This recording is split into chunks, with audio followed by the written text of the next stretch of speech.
Today I'm in the building where some of the best HVAC heating products are manufactured. Does that sound like an overstatement? Well, let's find out. After all, this is the Dare to Compare tour. I'd like to introduce you to Dave Stanley, the Vice President of Manufacturing here at this facility. Dave, tell us a little more about the operations here. Well, Mark, we're a 225,000 square foot facility. We operate 12 months out of the year. The products that we build are furnaces and air handlers, and then we do some service parts, and we love what we do. So tell me, Dave, what exactly makes this facility unique?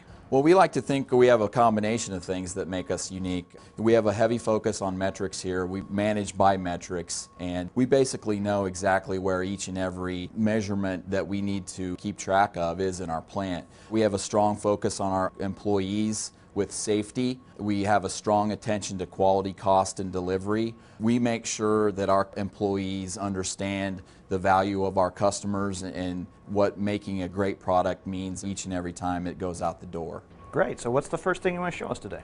We're going to take you out to the heat exchange area on our furnace line and show you how we build the best heat exchangers in the business. Hey, that sounds good. Why don't we get our safety gear on and go take a look? All right, Dave, well, here we are standing in front of where we make the best heat exchangers in the industry. Why don't you tell me a little bit more about that process? One of the things that's unique about our tubes in the bends is we have a wrinkle bend. And that wrinkle bend serves two purposes.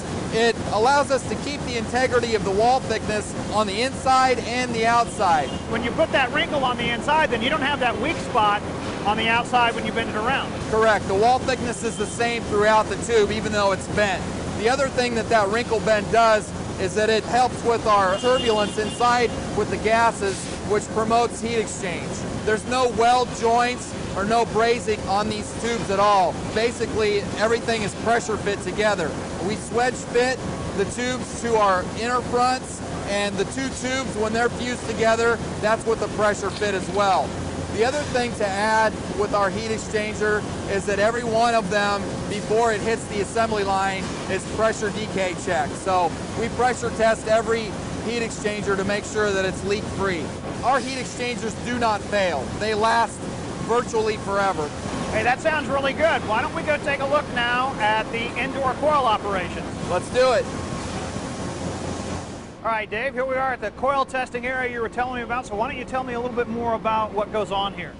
Rather than me walk you through this process, I'm going to turn you over to an expert, Dhaval Shah. He's our assembly superintendent. He can tell you everything you need to know about this process. Okay, great. Thanks, Dave. Thanks for all your help. Hi, Dhaval. How are you? Hey, Mark. How are you? Good to see you. Real good. Good to see you. Why don't you tell me, Dave tells me you're the expert, so tell me a little bit more about what goes on here with coil testing. Brazing is one of the most important part of this whole process. Not everybody can do brazing. There are Goodman certified brazers who are certified once a year. Once the brazing operation is complete, the coil comes right over here through the cooling chamber. The braze joint gets cooled down and it goes for the test chambers. So the coils, as you can see over here, are being tested at 455 psi pressure. It passes a test. So she takes this machine, and once the coil gets pinched off, it's become a sealed system. The next and the final stage before the coil gets installed inside the unit is the final detection test. Once the leak test is completed, she puts on a sticker with a clock number on it. So that way it holds people more accountable. And then the coil goes down and it gets inside the unit. Okay, well, you test the coils. What about your furnaces? Do you do the same rigorous test standards for them? Absolutely. We test each and every furnace 100% of the time. Well, let's go take a look at that. Sure. Okay, Dhaval, now we've got the furnaces here. Are you telling me that every single one of these that comes down the line gets tested? Absolutely. Each and every furnace that goes out of this factory is 100% run tested. When the unit is hooked up, it tests for any kind of amperage for the blower motor, the vent motor. It also checks the amperage for the igniter, and then it fires up the unit. Once it fires up the unit, it checks for the amperage again for the vent motor and the blower motor in the heat mode, and then it shuts off the unit. At the end of the test, it prints out a label. So if the unit fails the run test, then it won't print out a label. Well, you know, we've looked at the insides of a lot of stuff here, but I walked past a machine earlier that looked pretty cool, and that's the cabinet machine. And it's a pretty cool process.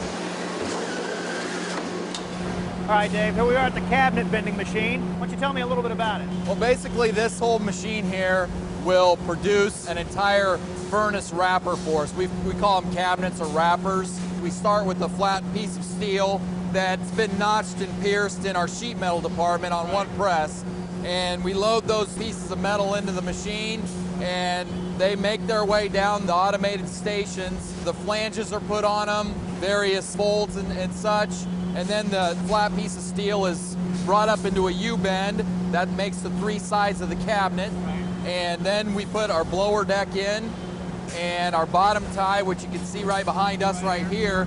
It's all done with toggle locks. There's no rivets, there's no screws, no fasteners, and we've got a finished cabinet ready for paint. Is there anything else that's important to know about this machine? There's over 200 sensors in the machine that locate and you know, fix things in place, so we've got to stay on top of our preventive maintenance, but we're proud of this piece of equipment. Earlier I told you that this facility makes some of the highest quality gas furnaces. And after having taken the tour, I'm convinced. If you still need convincing, you need to take a Dare to Compare tour yourself.